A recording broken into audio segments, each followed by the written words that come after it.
Love does not collapse in fire, not always. It collapses like stone weathered by rain. Slowly, softly, invisibly.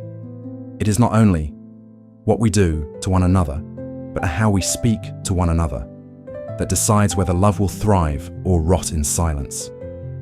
We do not need betrayal to lose each other. Sometimes all it takes is a tone, a pause, a sentence shaped like a dagger.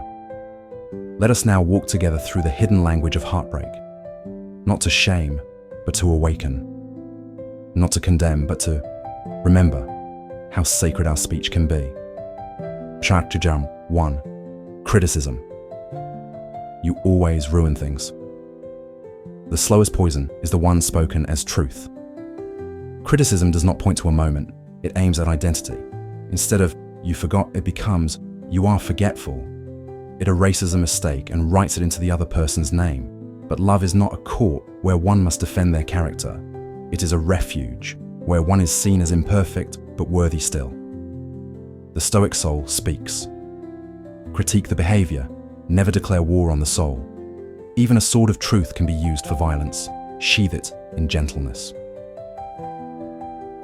2. Contempt. You're pathetic. The eyes that once adored now roll with disgust. Contempt is when love gives up on dignity. It's not anger, it's disdain. A rot that spreads with every sarcastic smirk, every cruel comparison, every subtle belittling. It says, "You are beneath me." But in love, no one should stand above the other. Even when we disagree, the gaze should never lose its softness. The Stoic soul speaks. If you mock who you once cherished, you are not rising, you are drowning. True wisdom never mocks what it once held close. 3. Defensiveness. I didn't mean it like that. Why are you attacking me? Defensiveness is fear in armor, protecting ego over connection. It takes a gentle, aching, "you hurt me," and transforms it into a battlefield. But the Stoic knows, to love is to be open to injury, not out of weakness, but out of courage. To listen without defending is not submission. It is the art of Camus, choosing connection over control. The Stoic soul speaks. Do not rush to defend yourself so quickly that you abandon the one asking to be understood. Let pain arrive without fear, so healing has space to enter. 4th, stonewalling. I have nothing to say to you. The silence colder than any insult.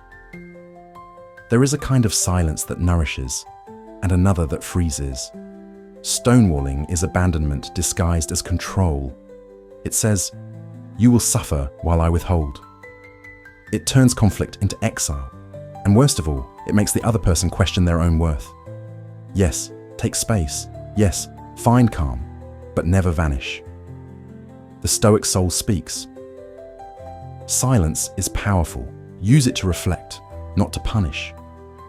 Retreat is for warriors gathering peace, not for cowards escaping intimacy. 5. Gaslighting.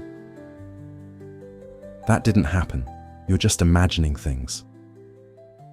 To make someone doubt their own memory is not disagreement. It's emotional vandalism. Gaslighting reshapes reality to make only one person feel sane. It does not protect love. It protects the liar's comfort. The Stoic walks with integrity, not illusion. They speak clearly. They admit fault. They never ask a partner to abandon their truth for the sake of peace. The Stoic soul speaks. If your memory is different, share it, but never force someone to unsee what they lived. 2 memories can be true. 2 truths can live in one room, if there is honesty. 6. Passive-aggressiveness. It's fine, whatever. When nothing is fine and everything is fire. This is not calm, this is quiet war. Passive-aggressiveness is a refusal to be vulnerable. It whispers pain through the teeth, never through the heart. It makes love walk on eggshells, forever decoding cryptic sighs and cold shoulders. The Stoic speaks plainly, not out of harshness, but out of honor. The Stoic soul speaks. If your heart is aching, let it speak, not slam the door and pretend it's resting. Speak what you mean. Let the other love you in the place where you're actually bleeding. 7. Not listening. Are you done yet? Eyes glazed, mind elsewhere, heart closed. To speak and not be heard is one of the deepest forms of loneliness. It is possible to be in the same room and still be a world apart. Interrupting, half-hearing, rehearsing your next line while they're still in their sentence. This is how love becomes performance rather than presence. The Stoic, the lover, the friend, they do not listen just to reply. They listen to receive. The Stoic soul speaks. To hear someone fully is to hold their soul without touching it. If you love them, let them finish their breath. Final reflection, the gentle farewell. If love is to survive storms, it must be spoken with care in the calm. It is not the fights that ruin us. It is the slow undoing through lazy language, careless replies, unguarded tones. Love needs protection, not just from the world, but from our own tongues. Let your words be a sanctuary. Let your silence be thoughtful, not cold. And if you speak, speak as if the soul listening might never forget what you said, because they won't. From a heart that has learned, broken, and still chooses to speak with grace.